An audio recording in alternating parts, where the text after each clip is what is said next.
Anne, pour l'introduction. Merci à tous les co-panélistes de leur présence pour partager leurs perspectives. Merci à vous d'être présents à ce webinaire.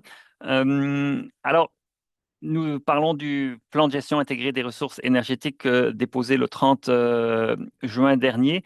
Je vais être assez direct en disant que c'est un document qui n'est pas à la hauteur de nos attentes, enfin de mes attentes en termes de plan. Mais qu'une fois qu'on a enlevé ces attentes-là et on ne cherche plus à voir que c'est un plan de gestion intégrée des ressources énergétiques, le document est fort intéressant.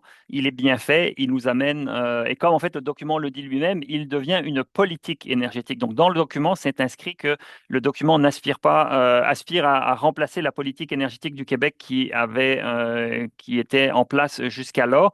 Et donc ce document qui remplace la politique énergétique du Québec. Et dans ce sens, ce document n'est pas un mauvais document parce que il donne des orientations qui sont les orientations que le Québec, à mon sens, devrait choisir pour développer son secteur énergétique. Donc, dans ses forces, justement, c'est de donner des bonnes orientations, de mettre l'efficacité et la sobriété énergétique au cœur des orientations. Alors, évidemment, ça va être difficile à concrétiser en gestes, mais au moins en parole, c'est là. Le document souligne l'importance de bien informer les consommateurs parce qu'on a au Québec un manque de littératie énergétique. Donc ça, c'est important aussi à mettre de l'avant, s'assurer que les Québécoises et Québécois comprennent mieux le secteur de l'énergie. Le document parle d'évolution des tarifs d'électricité et d'évolution tarifaire de manière plus générale et de réglementation. C'est aussi un thème qui ne pourra pas échapper au Québec les prochaines années si on veut atteindre nos objectifs. Et il y a beaucoup de gens qui ont des objectifs, mais si on veut les atteindre dans le secteur de l'énergie, il va falloir faire évoluer nos tarifs pour que de meilleurs signaux de prix soient envoyés aux consommateurs. Et ça, évidemment, c'est extrêmement délicat à faire. Le plan, le document en tant que tel ne parle pas de quoi faire, mais l'embryon de l'idée est explicitement dans le document. Il faut changer les tarifs. Et on parle aussi plus que jamais par rapport à des documents antérieurs, on parle de pointe et de puissance électrique. Et ça, le concept de puissance électrique et de pointe est extrêmement important dans les systèmes électriques. Le Québec est déjà très électrifié par rapport à ses voisins. On cherche à électrifier encore davantage. Et donc, c'est évident qu'il faut mieux sensibiliser l'ensemble des consommateurs à qu'est-ce que la pointe, qu'est-ce que la puissance électrique, et pour pouvoir développer un réseau qui a du sens. Euh, dans les points donc, qui sont les points faibles du document et qui fait en sorte que ce document va fort probablement se retrouver très rapidement aux oubliettes. Alors, on en parle et sur YouTube, il y aura ce webinaire qui va être accessible et on pourra en parler pendant quelques siècles au-delà d'aujourd'hui grâce aux traces qui vont être restées écrites ou dans quelques centres de données. Mais dans les faiblesses, c'est donc les raisons qui font en sorte que ce document ne passera pas à l'histoire. La consultation a été pauvre et n'a pas été une consultation qui vraiment allait chercher un ensemble d'idées d'un large éventail d'acteurs québécois. Il n'y a pas eu ce grand brassage d'idées et de confrontation d'idées qu'on aurait pu souhaiter voir être réalisé dans des consultations. Et donc, on n'a pas vraiment fait progresser le Québec sur les débats comme quelles sont les filières qu'on doit développer, est-ce qu'on doit plus faire d'efficacité énergétique ou de production. Donc, on n'a pas vraiment eu de débat documenté et il y a énormément d'arbitrages qui vont être à faire dans les années à venir. Et ces arbitrages-là n'ont pas reçu un éclairage de débat que des acteurs auraient pu faire dans des consultations. Et le document ne fait absolument pas mention de ces différents arbitrages possibles. Il n'y a aucun scénario alternatif qui sont présentés. Dans le document, il y a un scénario qui est présenté comme si on allait suivre une voie avec des objectifs très précis mais alors que des choix s'offrent à nous et on peut débattre, et il faut débattre et que ces choix-là ne sont pas débattus et dans le plan, eh bien, on n'a aucune analyse justement des différents scénarios, notamment d'analyse économique. On s'attendait parce que le PGIR initialement devait être à la fois un exercice de modélisation énergétique, mais un exercice de modélisation économique. Et il n'y a absolument aucune, ou peut-être pas aucune, on pourrait dire qu'il y en a une. Il y a des investissements de l'ordre de 87 milliards qui sont prévus, mais c'est la seule donnée économique qui est vraiment indiquée dans le document. Mais après, sur les coûts, sur les avantages économiques et les retombées pour la société québécoise, il n'y a rien. Toutes les hypothèses qui ont été malgré tout utilisées pour faire ce document sont largement cachées ou non dévoilées. Donc ça, c'est problématique. Un autre élément qui est important, mais qui est quand même plus mineur, c'est que pour les biocarburants, encore une fois, le Québec veut faire une place importante aux biocarburants, mais on sait qu'on a échoué à atteindre tous nos objectifs de production de biocarburants ces dernières années. Et là, il n'y a pas de nouvelles, de nouveautés dans le plan sur comment est-ce qu'on va faire pour justement structurer la filière des biocarburants de sorte qu'elle puisse enfin atteindre les objectifs qu'on lui donne. Je m'arrête ici. J'ai peut-être dépassé de quelques secondes mon 5 minutes. Merci beaucoup de votre attention. Merci. Donc, Geneviève Gauthier de Éconolaire, c'est à toi.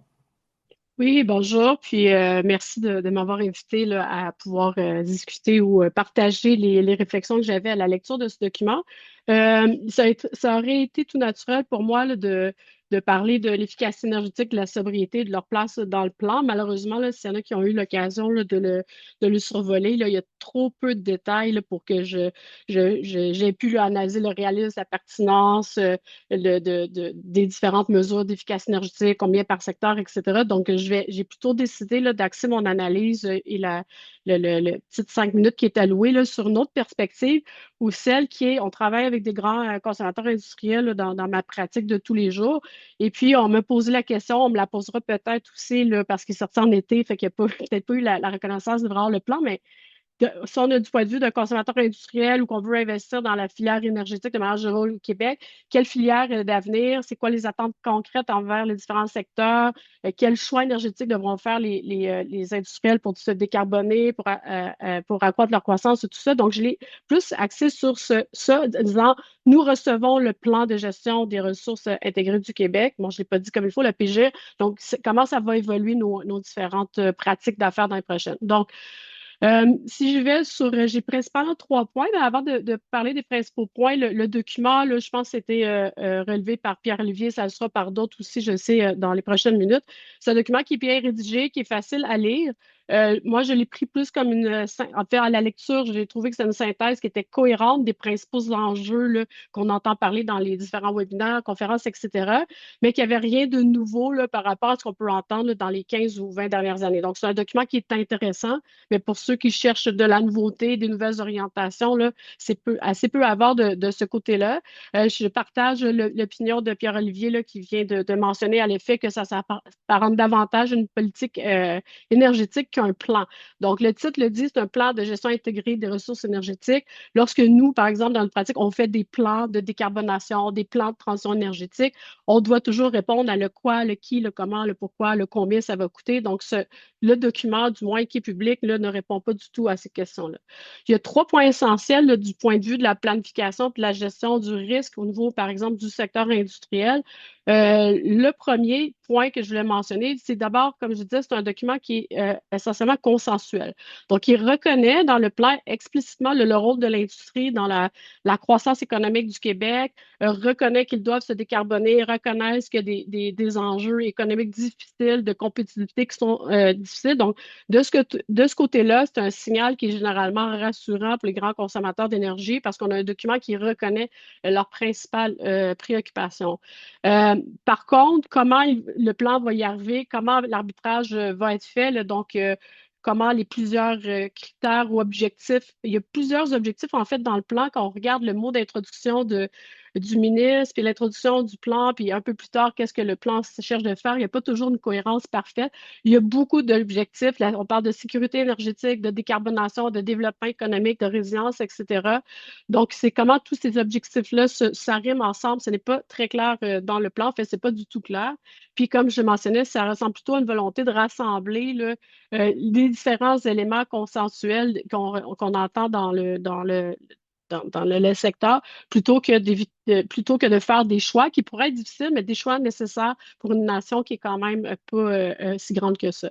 Le deuxième point, que je voulais faire, c'est que c'est une vision quand même stratégique qui est crédible. Donc, moi, je ne suis pas ici en position de remettre en cause les hypothèses qu'on ne connaît pas, mais ou les modèles de calcul ou les différents choix qui ont été faits. D'une part, parce qu'on n'a pas accès à ça en lisant le plan, donc je ne suis pas en mesure de les commenter.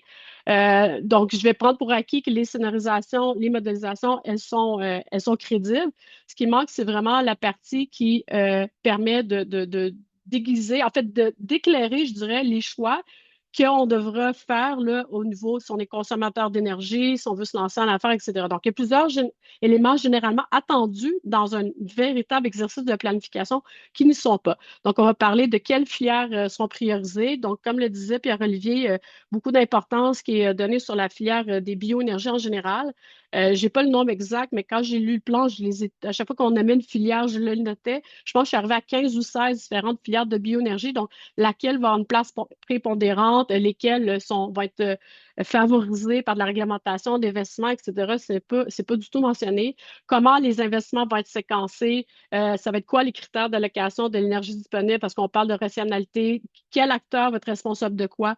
Quelle est la responsabilité d'Hydro-Québec, d'Énergir, du gouvernement, des différents ministères de la régie? Ce n'est pas marqué. On parle beaucoup de financement, en disant qu'on veut attirer du financement privé de différentes sortes, mais les mécanismes pour y arriver, les montants qui sont attendus sur le 88 milliards ne sont pas mentionnés. Il n'y a pas d'analyse de scénario. On ne sait pas les investissements vont servir à quoi et ça va être quels seront les impacts tarifaires, c'est quoi le plan B si un ou l'autre des volets ne fonctionne pas. Donc, toute cette partie-là de planification, de gestion de risque est essentiellement absente.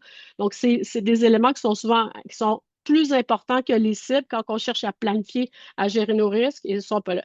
Je termine avec ça, là, je vais prendre 30 secondes. Donc, le troisième, c'est en fait, je vais y aller rapidement. Ce n'est pas tellement les cibles qui manquent là-dedans, il y en a, mais tout l'arbitrage entre les différentes filières, les investissements, donc toute la partie planification là, qui est manquante. Donc, vous pourrez lire, là, je pense sur la HEC, ils ont mis nos différents résumés, mais en conclusion, là, où veut-on aller? Ça répond assez bien là, au plan. On a quand même une idée là, de qu'est-ce qu'on veut faire, comment on va s'y rendre, ça va être quoi l'impact sur les tarifs, l'allocation des ressources, le développement de bioénergie, les infrastructures, ce n'est pas du tout adressé. Et puis, qu'est-ce qui va se passer si on n'atteint pas ces cibles ou si les moyens qu'on désire mettre en place qui ne sont pas dits dans le plan mais ne fonctionnent pas, qu'est-ce qui va arriver au niveau de la disponibilité de la ressource, nos objectifs de décarbonation, etc., ne sont pas du tout abordés.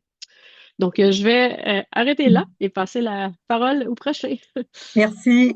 Donc, c'est à Yvan Clich. Puis pour les gens, j'ai mis dedans le chat le lien vers les résumés des panélistes, des résumés écrits de leurs interventions.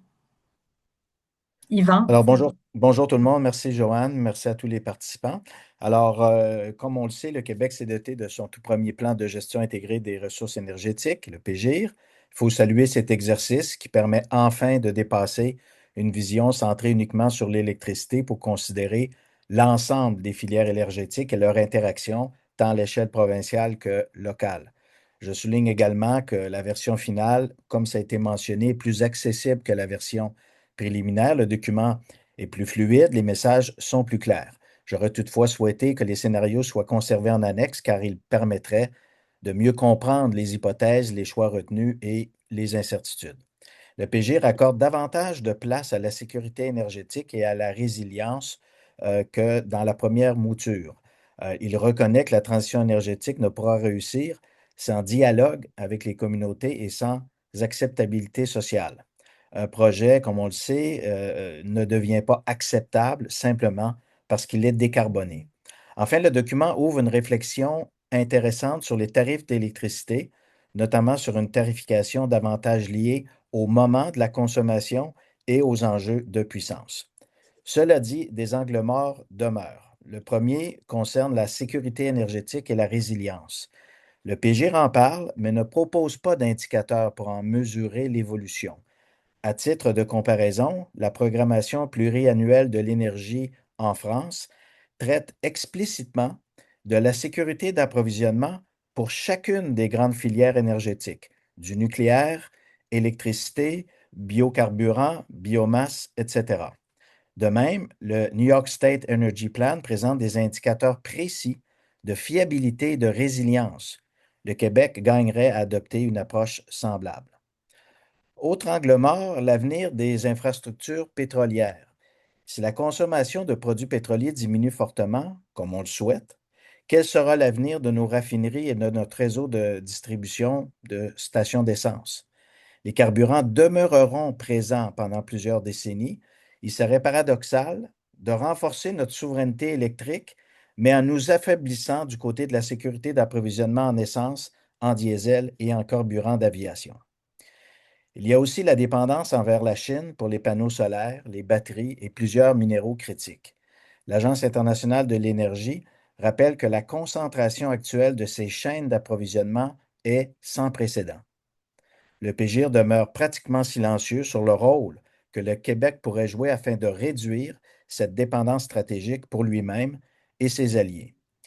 J'ajouterai également que le document reconnaît l'importance de la recherche et de l'innovation, mais demeure discret sur les mécanismes qui permettront de faire émerger les nouvelles technologies et de les déployer à grande échelle. Il faut s'assurer que la transition permette de positionner le Québec, comme ce fut le cas avec l'expansion du réseau hydroélectrique québécois, comme un écosystème novateur qui permettra ensuite à nos entreprises d'exporter leur savoir-faire à l'étranger. Enfin, le PGE prévoit une baisse globale des dépenses énergétiques grâce à l'électrification. C'est plausible. Toutefois, la facture d'électricité des ménages augmentera nécessairement. Cette réalité soulèvera des enjeux d'acceptabilité sociale, car les Québécois sont particulièrement sensibles à leurs tarifs d'électricité. Ce débat donc risque rapidement de devenir politique. Au-delà du contenu du PGIR, le véritable défi sera celui de l'exécution. Comme le souligne le plus récent rapport du Statistical Review of World Energy, en matière de transition, le défi de l'exécution dépasse aujourd'hui celui de l'ambition. Le succès du PGIR dépendra moins des objectifs annoncés que de notre capacité à réaliser simultanément des gros programmes d'économie d'énergie, de développement de nouvelles sources d'approvisionnement et des investissements dans les réseaux électriques pour en améliorer la robustesse. Tout cela devrait être accompli dans un contexte de pénurie de main-d'œuvre, de forte demande mondiale pour des équipements essentiels comme les transformateurs et d'une nécessaire acceptabilité sociale. Alors, la priorité, en terminant, je proposerai aussi de revoir la hiérarchie des 5 grandes orientations du PGIR qui constituent l'essentiel du document à partir de la page 19. La priorité devrait être d'assurer la disponibilité de l'énergie, pourtant on la met en orientation 4, puis de la fournir au meilleur coût, pourtant on la met en orientation 5, ensuite de garantir la sécurité et la résilience du système, d'encourager une consommation exemplaire et enfin de poursuivre le développement des filières renouvelables. Le succès du PGIR dépendra de la stabilité aussi de ses orientations que je viens d'évoquer, de la qualité de sa gouvernance, de sa capacité à mesurer les résultats obtenus et à s'adapter à l'évolution du contexte québécois et international. En terminant, je nous souhaite beaucoup de pragmatisme et de bon sens tout au long de ce vaste chantier, afin que le Québec continue d'exercer un leadership reconnu mondialement dans le domaine de l'énergie électrique. Merci. Merci, Yvan. Donc, le prochain, c'est Benoît Marcoux, qui est consultant en énergie. Bon, merci, Joanne. Dans les années 70, le grand Yvon Deschamps faisait rire et réfléchir tout le Québec avec son célèbre monologue sur les syndicats, les unions, qu'est-ce que ça donne. Les années 70, c'était aussi la construction de la baie James. Aujourd'hui, alors que nous analysons le tout premier PGIR, j'ai envie de vous poser la question. Le PGIR, qu'est-ce que ça donne? Si on pose la question au gouvernement, je n'ai pas de doute qu'on nous répondra que ça aura une trajectoire jusqu'en 2050. Mais si on regarde les faits de près, on réalise qu'il y a un contresens majeur. On appelait ça un plan de gestion intégrée. Gestion intégrée, c'est le G et le I dans PGIR. Or, la gestion et l'intégration suppose normalement qu'on mette en lumière les interdépendances, qu'on suive les évolutions et qu'on puisse s'ajuster. La réalité, c'est que le Québec s'est donné d'une trajectoire énergétique sur papier, mais il ne s'est pas encore doté du système de pilotage qui va avec. La planification moderne, ce n'est pas de chercher à prévoir l'avenir en figeant un scénario unique. C'est de se préparer à plusieurs avenirs possibles. En fait, vouloir figer une trajectoire unique jusqu'en 2050, c'est un peu comme regarder une carte météo aujourd'hui et décider du moment exact en 2035 où on va ouvrir son parapluie. Ça ne marche pas comme ça. La météo, ça ne sert pas à décider de nos faits et gestes des années d'avance. Ça sert à nous dire que le vent pourrait tourner bientôt et qu'on se prépare à ajuster les voiles en conséquence.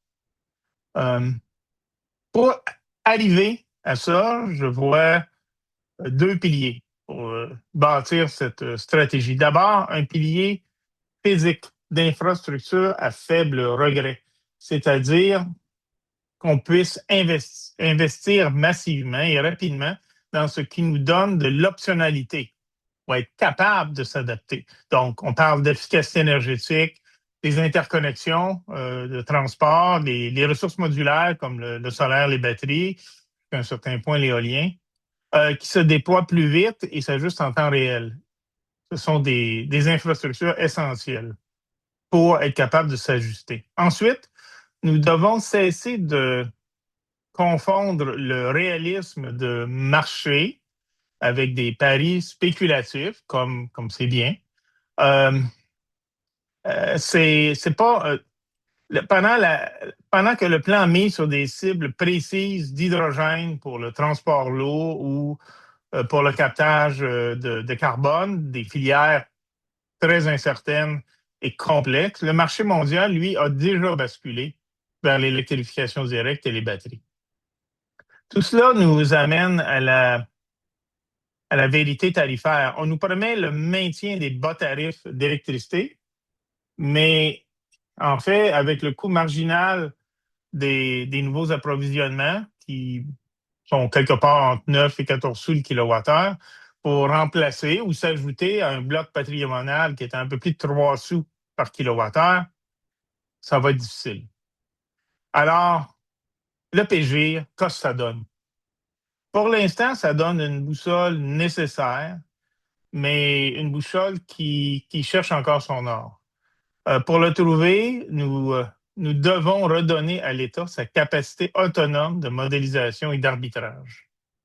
Et surtout, nous devons retrouver l'audace des bâtisseurs de notre modernité. En 1964, Hydro-Québec avait des vers de poèmes dans son manifeste sur le projet Manicouagan. Hydro-Québec est un poème. Il faut quand même y penser. Hein. Alors, un des vers a attiré mon attention. Il y a des pays pour les enfants, d'autres pour les hommes, quelques-uns pour les géants. La transition énergétique, ce n'est pas un fardeau réglementaire ou un problème d'optimisation mathématique. C'est notre occasion au Québec d'avoir à nouveau l'audace des géants, mais en nous donnant, cette fois, des outils de gestion rigoureux pour y parvenir. Merci. Merci beaucoup, Benoît. Donc, le prochain, c'est Marc Purdom, qui est professeur titulaire à l'UQAM. Oui, merci, Joanne. Donc, pour commencer, je pense que c'est important juste à saluer l'Axis 6. C'est le premier plan intégré du Québec sur 25 ans de longueur. Toutes les sources d'énergie en vertu de la loi 69 sont intégrées. Donc, c'est un jalon institutionnel. C'est aussi, il faut reconnaître qu'on s'est fait dans un contexte difficile avec la pression tarifaire américaine, incertitude commerciale, recul de l'ambition climatique ailleurs. Euh, Puis le Québec maintient sa cible de réduction de 35,5 plus tôt que l'abandonner. Donc, c'est quelque chose vraiment à souligner.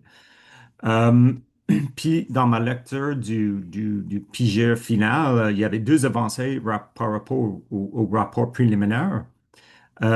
Mais des relations avec les voisins sont plus reconnues dans l'objectif 4,2. Des interconnexions vues comme des actifs stratégiques sont pas modélisées, sont traitées de manière exogène, mais le bénéfice est reconnu plus clairement.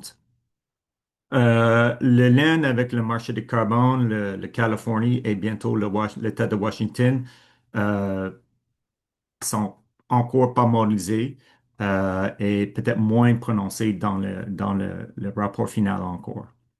Euh, Il y a aussi, à mon avis, des liens plus étroites avec la politique industrielle verte, surtout au niveau de tarification de objectif 5,1. Euh, des tarifs différenciés par usage et par filière, ça c'est une possibilité. Puis on a remplacé le moins de coûts, c'est redéfini comme une valeur globale pour la société. Donc, on voit qu'il y a peut-être une marge de manœuvre pour gérer le secteur un peu plus stratégique. Mais voilà, mais quand même, j'ai quelques réserves. On commence peut-être avec les modélisations, mais des coûts. Euh, il n'y a toujours pas de courbe de coût de marginal de réduction. Alors, c'est un résultat standard de NATEM de modèle utilisé. Ni de projet, une trajectoire tarifaire et non plus présentée. Je pense que les autres experts ici ont peut-être souligné des mêmes préoccupations. Une chose que j'ai notée aussi, on voit qu'ils ont utilisé le modélisation macroéconomique faite par le Finance Québec et pas NAGEM. Je ne sais pas qu'est-ce qui s'est passé à ce niveau-là avec la modélisation macro, mais c'est juste quelque chose de souligné par rapport au rapport préliminaire. J'ai peut-être plus des réserves au niveau des enjeux de la gouvernance, les cibles et suivis. C'est bien que les cibles quantitatives sont présentées, mais sont uniquement pour l'approvisionnement et l'efficacité. Les sobriétés, l'innovation sont laissées à des larges orientations, donc difficile à suivre le progrès. Exemple, aucune cible dédiée au partenariat avec les Premières Nations et les Inuits. Euh, les mêmes types de réserves pour les investissements. Je me demande si j'étais un investisseur, est-ce que sa plan va me convaincre d'investir dans la transition énergétique au Québec? Mais il me semble que il y a manquement de toutes ces informations, le courbe de coût marginal, les trajectoires tarifaires. Euh, on a besoin plus des assurances administratives et économiques pour convaincre quoi les investisseurs à investir les fonds privés. La politique industrielle verte, comme j'ai mentionné, il me semble que c'est reconnu plus fortement dans le plan final. Mais quand même, je vois qu'il y a l'accent sur les biens, les ressources énergétiques que le Québec peut exporter, mais pas nécessairement sur les technologies nécessaires pour la transformation. On va importer des turbines, des panneaux solaires, les composants. Mais c'est pas comme ramener dans un sens, organiser dans un sens, OK, mais qu'est-ce qu'on peut fabriquer aussi au Québec pour alimenter cette transformation? Puis je vais terminer avec les réserves, quelques réserves sur la gouvernance et la mise en œuvre. La reddition des comptes, mais il n'y a aucun évaluateur indépendant. Tout relève du ministre de l'Énergie et Innovation et Économie. Euh, le ministre peut faire une révision à tout moment. Il me semble qu'il n'y a aucun recours pour les autres parties. Les instruments et cibles, oui, mais aucun objectif assorti d'une part responsable d'un échéancier ou un budget. Puis une coordination dispersée, il y a plusieurs acteurs, Hydro-Québec, le Régie. Comment tous ces acteurs vont être coordonnés, c'est pas clair. Puis on voit qu'il y a c'est un premier tas de mise en œuvre qui va être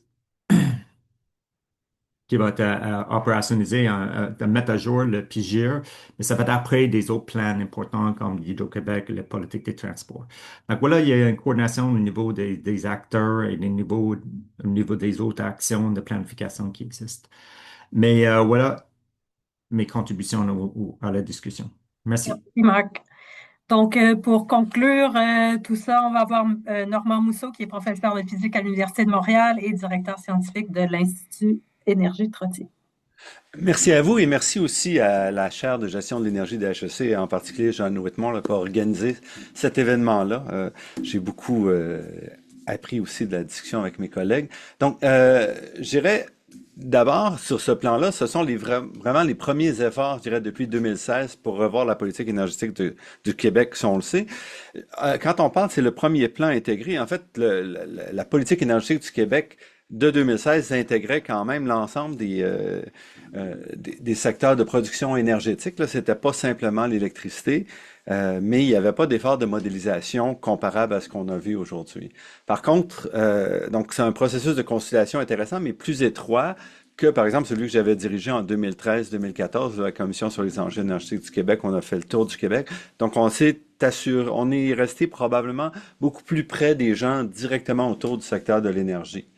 Ce plan-là aussi, de nom, s'appuie sur des importants efforts de modélisation, on l'a dit, et on a surtout déploré qu'on n'avait pas les détails, mais aussi, je dirais qu'on a très peu utilisé les outils de modélisation qui ont été offerts pour explorer des scénarios de déploiement et les implications terrain. Je vais revenir là-dessus sur la question du déploiement un peu plus tard, là, mais je veux revenir sur quelques aspects plus positifs, si on veut. Donc, l'analyse, on l'a dit, de haut niveau est très intéressante. La structure, on peut discuter de la position des différentes orientation, mais en gros, ça correspond aux orientations importantes.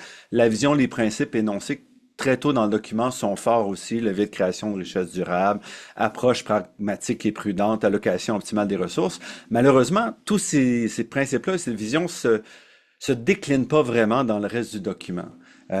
Donc, pour moi, ça offre une base pour le développement d'un vrai plan de gestion intégré par le prochain gouvernement, mais pas plus. C'est un exercice, je dirais, qui intègre correctement, d'un point de vue des faiblesses, donc intègre formellement les objectifs climatiques, mais en fait, il n'y a aucun lien avec le déclinaison et ces objectifs-là. Donc, au final, c'est pas clair comment ça s'intègre vraiment. Donc, si je veux revenir un peu sur les faiblesses, les risques de ce qui a été déposé. D'abord, il n'y a aucun plan dans ce dit plan. On n'a pas de détails sur les investissements, les échéanciers, la réglementation, gestion des risques, etc. On n'a qu'un seul scénario et ça nous permet donc pas, on l'a dit déjà, là, de comprendre vraiment les choix qui s'offrent aux Québécois. Un des aspects les plus critiques, je pense, de ce document-là, c'est qu'il se projette immédiatement en 2050 sans décrire le déploiement, le cheminement jusqu'en 2050. Un plan de gestion intégrée, normalement, va donner des étapes intermédiaires qui sont souvent plus importantes parce que les investissements, les choix, les réalisations se font à court terme. Or, il n'y a rien ici qui nous permet de comprendre. Et je donne un exemple. Par exemple, on nous dit on va doubler la part de la biomasse dans le panier énergétique québécois de 7 à 15%, sans un seul mot sur comment on construirait une telle filière, d'où proviendrait l'approvisionnement et quels seraient les coûts, quels seraient les gains, où est-ce que ça se situerait géographiquement. Donc, on est dans le vide le plus total. On sent aussi, je dirais, quand on regarde la modélisation, qu'on a essayé de corriger des manquements à la modélisation initiale qu'ignorait le plan d'action d'Hydro-Québec. Donc, dans ce cas-ci, on a collé le plan d'action d'Hydro-Québec jusqu'en 2030 à une modélisation qui nous amène en 2050, ce qui fait qu'il y a des incohérences importantes sur la quantité de puissance qu'on va ajouter à l'avenir, sur la quantité d'énergie. Par exemple, on augmente la part du secteur industriel de 37 à 47% de toute la consommation énergétique du Québec dans la modélisation. Or, on n'augmente pas la puissance et l'énergie de manière cohérente avec cette demande-là. Donc, il y a des problèmes, je dirais, dans les résultats présentés parce qu'on a un peu bidouillé, je pense, les résultats des modèles à la dernière minute là, pour essayer de faire quelque chose qui n'était pas en désaccord total avec le plan d'action d'Hydro-Québec tel qu'étaient les premières modélisations.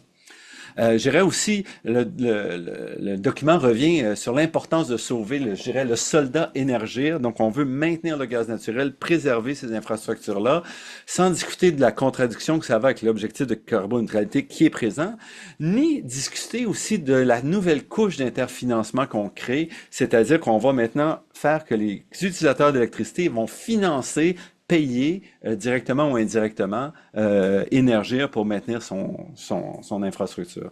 J'arrive à la fin, donc je vais juste passer aux conclusions. Donc, je dirais, c'est un document digne de René Magritte, parce que malgré le titre et l'intention, il n'y a absolument aucun plan, et je serais même pas capable de dire que c'est une politique, c'est une aspiration. Il n'y a rien qui nous permet même de dire que c'est une politique au niveau du document qui est présenté.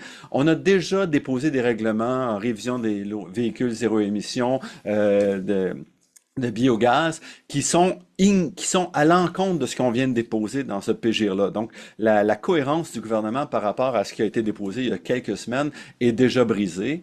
Et ma seule recommandation serait de dire le prochain gouvernement devrait s'appuyer sur ce travail, les consultations, même s'ils sont limités, les modélisations, pour refaire un vrai plan d'ici le printemps prochain. On pourrait à ce moment-là avancer quelque part. Donc, merci beaucoup.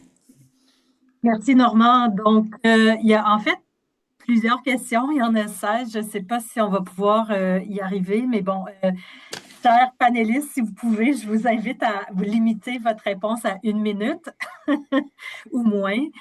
Donc, on va commencer la première. Ben, je pense que tout le monde a déjà répondu plus ou moins. Là, ça dit, voit-on une feuille de route de décarbonation dans le PGIR? Je pense que la réponse est non, là, mais je veux dire, je ne sais pas s'il y a quelqu'un qui veut rapidement, là.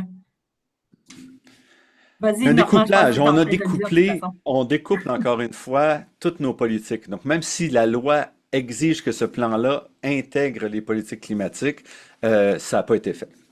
Ouais. Effectivement, c'est ça, c'est pas un plan, donc ça reste à faire. Donc, le PG repose sur des scénarios de modélisation qui orientent des décisions majeures jusqu'en 2050.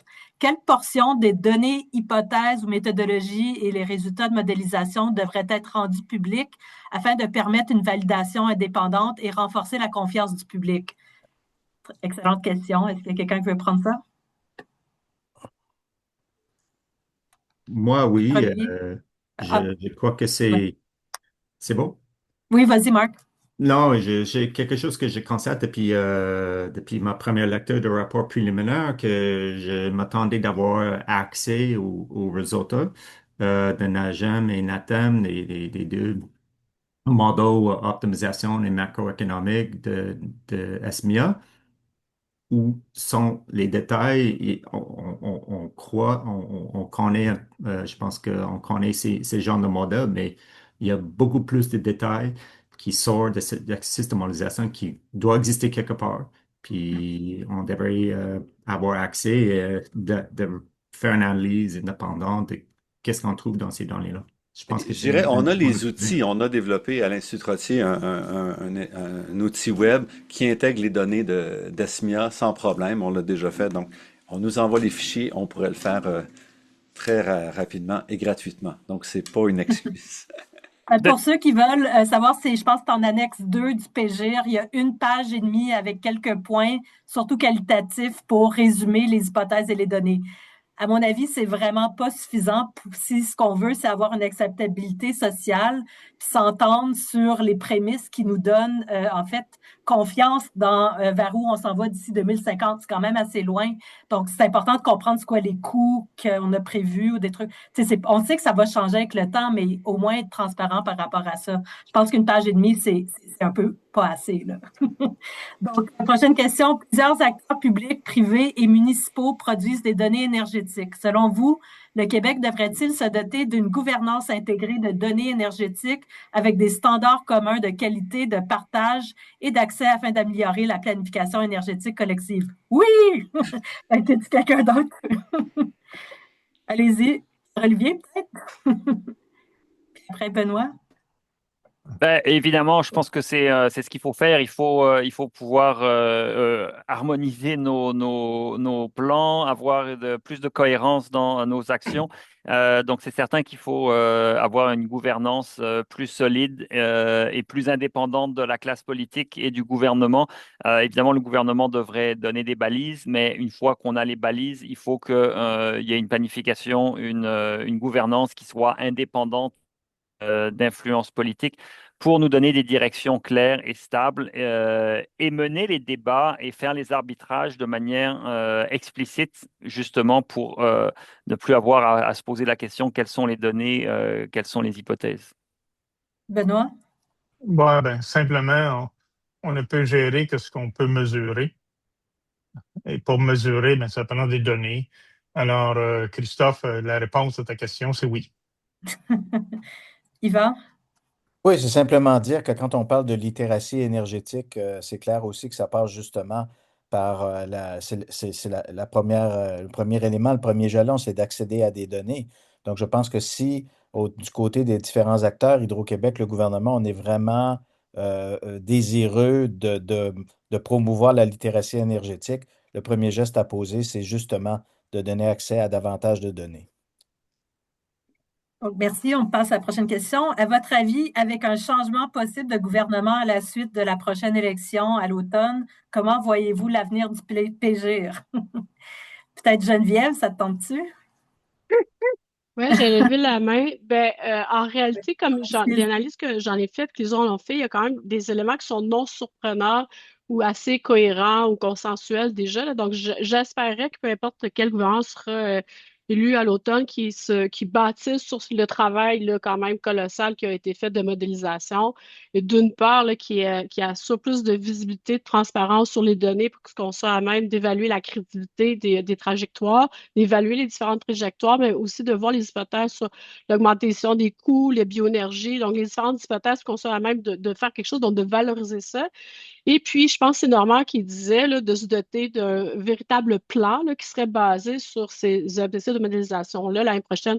Donc, moi, je ne verrais pas pourquoi ce document-là, les travaux qui ont été faits ne pourraient pas être utilisés, mais j'espérais que le prochain gouvernement les valorise davantage pour arriver avec une véritable feuille de route puis répondre à toutes les questions que les personnes ont là, au webinaire. Est-ce que le plan met l'accent sur la production d'énergie électrique afin de permettre l'électrification des industries qui ont de grandes difficultés à obtenir un bloc énergétique? Quelqu'un, moi, je dis correct, non, mais vas-y, Normand.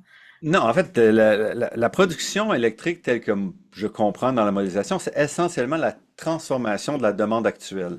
Donc, on n'a pas intégré réellement les nouvelles industries qui pourraient se déployer.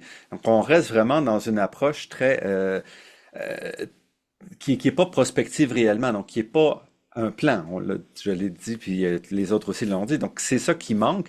On va électrifier pour décarboner. C'est en gros la pression qui est là jusqu'à un certain point, mais il n'y a pas une transformation, il n'y a pas de vision. On n'a aucune description, par exemple, dans ce plan-là, de dire quelles sont les nouvelles industries qui vont s'installer, à quoi on peut s'attendre dans les développements industriels.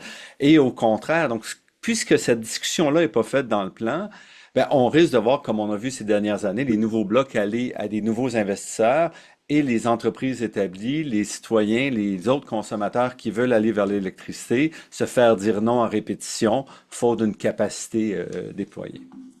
Peut-être à souligner, pour complémenter ce que Normand dit, dans le PG, il y a marqué qu'en 2050, on ajoute 81 TWh à la demande pour 2050, alors que Hydro-Québec parle d'une fourchette de 150 à 200 TWh. Donc, on n'a pas une convergence entre ce que le plan d'action d'Hydro-Québec dit et ce que le PGIR dit. Et la différence, c'est en grande partie les nouvelles industries qui pourraient venir s'installer et que Hydro-Québec a pris en compte jusqu'à un certain point, mais le PGIR n'a pas pris en compte, comme le dit Normand. Ben, je veux juste ajouter un autre chiffre à ce chiffre-là, Pierre-Olivier. Ça dit quand même qu'on doit prévoir 100 TWh de plus d'approvisionnement en électricité d'ici 2050 sur les 195 qu'on a déjà. Il y a le chiffre de 100 TWh additionnel qui est avancé. Oh, mais ça inclut le 60 TWh pour 2035, déjà du plan d'action au Québec. Oui, oui. Mais il y a une Il reste production plus beaucoup de additionnelle. marge pour Oui. les 15 années suivantes. Prochaine question. Est-ce que les plans d'approvisionnement d'Hydro-Québec, d'Énergir et d'Enbridge sont légalement tenus de respecter les objectifs du PGR? Je pense que non, mais En En fait, principe, ça va vas-y. être utilisé par les distributeurs pour justifier des investissements Mhm. auprès de la Régie de l'énergie. Mais comme tous les objectifs que les gouvernements mettent, il n'y a pas de conséquences légales si on ne les atteint pas, puisque sinon notre gouvernement ferait faillite là. ouais.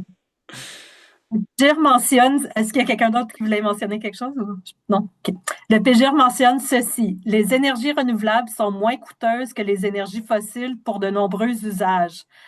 Au bout du compte, la facture d'énergie d'un ménage moyen est donc appelée à diminuer. J'imagine que ça dépend Non, de il faut quelle lire énergie. la question suivante. Oui, c'est ça. Ça fait une question, je pense. OK. Donc, Non, diriez-vous non, que, c'est ça. diriez-vous que le PGIR est trop timide ou confus en évoquant le risque de hausse de tarifs pour le gaz ou l'électricité, alors que l'enjeu principal du point de vue des consommateurs est de réduire la facture d'énergie de son ensemble, dans son ensemble, pardon. Donc, est-ce que le PGIR est trop timide ou confus en évoquant le risque de hausse des tarifs? Yvan? Je, Peut-être Oui, Yvan, puis après Benoît.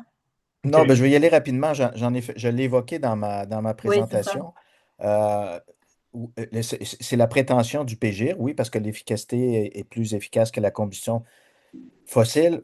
J'en conviens, mais ça veut pas dire que par une opération du Saint-Esprit, les gens vont effectivement comprendre que leur facture énergétique globale baisse et qu'on va les convaincre là, que la hausse de la facture d'électricité, c'est pas grave parce que votre facture d'électricité baisse. Donc, autrement dit, j'émets de forts doutes, étant donné la relation qu'on a avec l'électricité au Québec via la Société d'État Hydro-Québec. J'ai de forts doutes sur le fait que simplement dire, ah, ben, vous savez, votre facture d'électricité globale diminue. Mais oui, bien, votre facture d'électricité augmente énormément, mais votre facture globale diminue. Moi, je pense que ce ne sera pas du tout aussi facile que ce que le dit le PGIR. Et le PGIR semble dire ça. Écoutez, tout ça, il n'y aura pas d'enjeu. La facture générale va diminuer, donc la facture d'électricité, les gens vont l'accepter, vont accepter les hausses. Je pense que ça, c'est vraiment, vraiment se fourvoyer. Ça ne fonctionnera pas comme ça. Benoît? J'appuie ce que Yvan dit. En fait, d'un client à l'autre, il va y avoir des hausses, il va peut-être même y avoir des baisses de la facture totale d'énergie. Et ça, c'est à tenir compte. On ne peut pas faire une affirmation globale et penser que ça va être vrai pour tout le monde. Quelqu'un qui habite je ne sais pas moi, sur le plateau, qui n'a pas d'auto, qui utilise le transport en commun, probablement que sa facture d'électricité pourrait augmenter, donc sa facture d'énergie totale pourrait augmenter, alors que quelqu'un qui habite en région pourrait l'avoir diminué. Et même chose pour les industries. Certaines industries, leur facture d'énergie va augmenter, et pour d'autres, peut-être que ça va aider. Alors, on ne peut pas faire d'affirmation globale. Juste une Geneviève, petite nuance rapidement. à amener là-dessus. Là, quand ça mentionne là, à moindre coût dans le plan, là, ma lecture de ça, c'était pas, vous l'avez dit, je veux dire autrement, là, un tarif plus bas ou le plus compétitif, c'était par rapport à la valeur totale dégagée qui incluait les bénéfices sociaux et les bénéfices de retombées économiques. Donc, on n'est plus dans une logique tarifaire d'investissement dans le système électrique puis de répartition de la facture sur les consommateurs d'électricité. Là, on est vraiment dans une logique de bénéfices sociaux et économiques globales. C'est ça qui est indiqué. Après, il n'y a pas d'autres informations, mais ça, pour moi, c'est clair que ça veut dire hausse de tarifs, forcément. Merci. Mais il faut. Prochaine, Les approvisionnements sont plus chers que les anciens. rapidement, Ah, Normand. j'ai pas dit le contraire, mais je voulais amener la nuance. Est-ce que Normand, tu avais quelque chose à ajouter? Je passe à la prochaine question juste parce qu'il nous reste pas beaucoup de temps. Donc, c'est en fait à Pierre-Olivier, c'est adressé à Pierre-Olivier. Donc, ce matin, dans Le Devoir, Cédric Lacombe défend l'idée que décarboner le Québec exige un planificateur, pas un règlement à la fois, promulgué par la Régie de l'énergie. Personne au centre n'a le mandat permanent de composer le tout, dit-il. Fait que, je sais pas, Ben, ça j'imagine revient que un tu petit peu à réagis. la question précédente de est-ce Oui. qu'on a besoin d'une gouvernance centralisée. Je recommande à tout le monde de lire cet excellent article là de Monsieur Lacombe, Cédric Lacombe, dans Le Devoir aujourd'hui. C'est évident qu'on a besoin de ça et donc oui, il faut agir là-dessus. Mais les gouvernements avec l'abolition de Tech ont montré que mais déjà, le gouvernement libéral qui a fondé Tech a tout fait pour que Tech prenne beaucoup de temps à être opérationnel. Et quand il a été opérationnel, ben, le gouvernement qui l'a succédé, celui de la CAQ, lui a coupé, ben, l'a aboli. Donc, on semble avoir une réticence très, très grande chez nos partis politiques à vouloir mettre en place cette gouvernance-là, mais elle est nécessaire si on veut aller quelque part. Oui, je dirais, un des enjeux, c'est que ça force une cohérence. Et on l'a vu avec les règlements dont j'ai mentionné tout à l'heure, la loi sur les règlements sur les véhicules zéro émission, le recul qu'on vient d'annoncer, qui est en opposition un peu avec le PGA, même chose sur le règlement sur annoncé sur le gaz renouvelable. Donc, on se retrouve avec un gouvernement qui, une semaine après avoir déposé quelque chose, fait le contraire.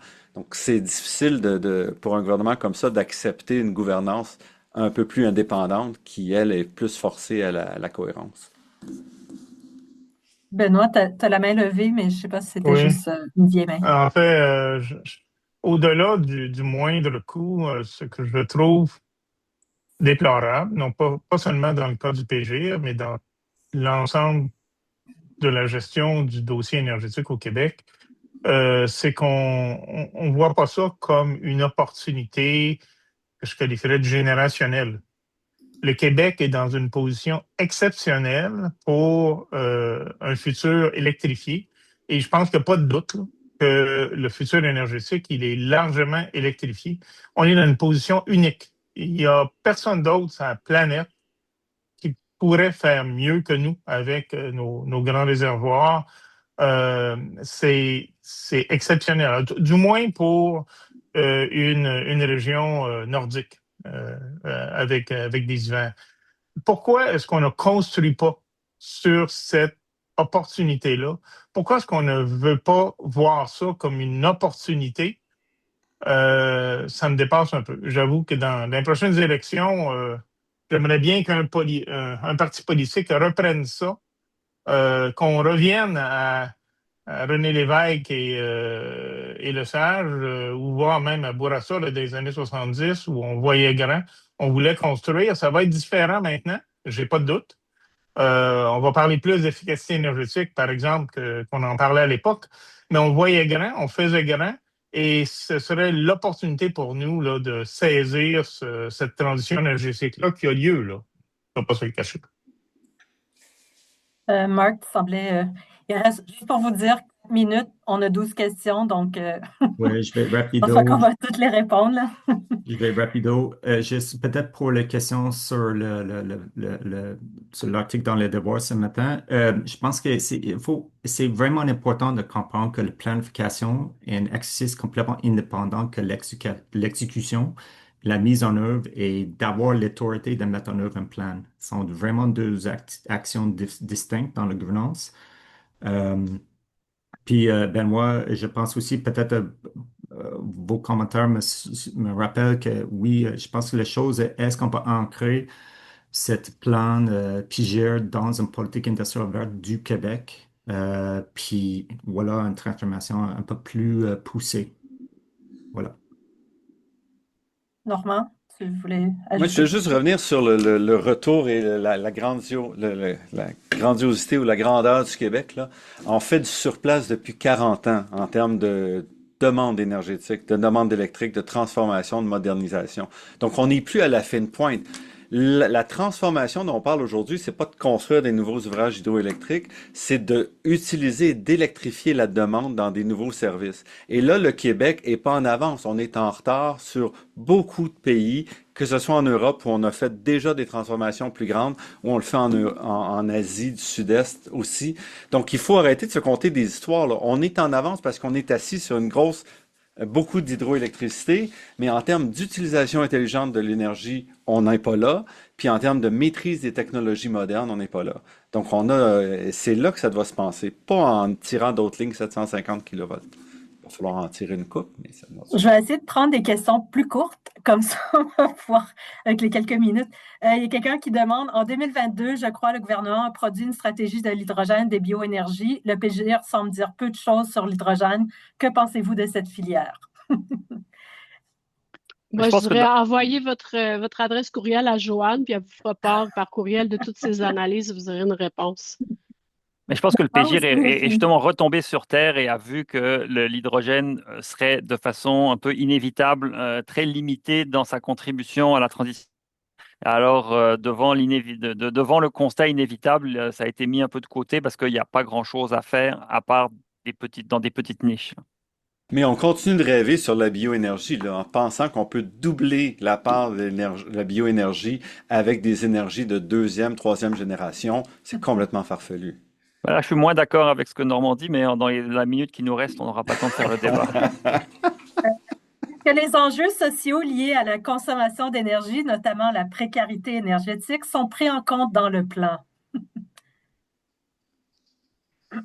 Pas explicitement, mais c'est pas non plus absent. Je pense que ça laisse sous-entendre qu'il y a des éléments qui font en sorte qu'on peut être un peu rassuré. Pas complètement, mais un peu rassuré.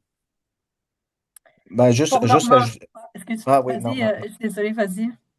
Non, c'est simplement que dans le plan français, c'est explicitement traité. Et puis là aussi, je pense qu'il y aurait une inspiration à en tirer. Et également à New York. À New York, il y a une section explicite sur ces questions d'accessibilité à l'énergie là, sur le plan financier, monétaire. Marc, est-ce que tu avais quelque chose rapidement à ajouter? On t'entend pas, tu es sur. Oui. Je m'excuse, non, je pense qu'il y a un accent sur la sécurité, puis oui, on aurait pu avoir plus pour les populations vulnérables, puis peut-être ça a besoin d'une plus grande activité de participation publique, de consultation publique. Donc, il y a une question spécifique pour Normand. Pouvez-vous élaborer sur la nouvelle couche d'interfinancement que vous mentionnez par rapport à Énergir? Bon, il existe déjà un interfinancement à l'intérieur d'Hydro-Québec où, en gros, les clients résidentiels payent pas tout à fait la part des coûts qui revient au service électrique pour les clients résidentiels. Donc, c'est financé en partie par le secteur commercial essentiellement. Mais là, ce qu'on va faire, c'est qu'on va financer plus probablement par les contribuables que par les gens qui consomment l'électricité directement.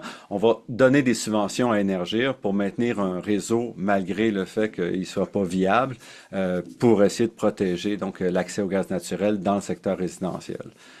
Donc ici, on va donc subventionner à partir de gens qui n'utilisent pas de gaz naturel cet acteur-là au Québec. Il y aurait beaucoup de choses à dire là-dessus, mais le temps nous manque encore une fois. Effectivement, il y a plusieurs bonnes questions, mais il est déjà 1 minute passée 16 heures. Donc, je remercie tous les panélistes. Donc, encore une fois, tout va être disponible sur le site de la chaire. On va vous envoyer un lien et merci à tous. Merci. Au revoir. Merci. Merci à Au tous. revoir. Merci beaucoup. Merci, au revoir.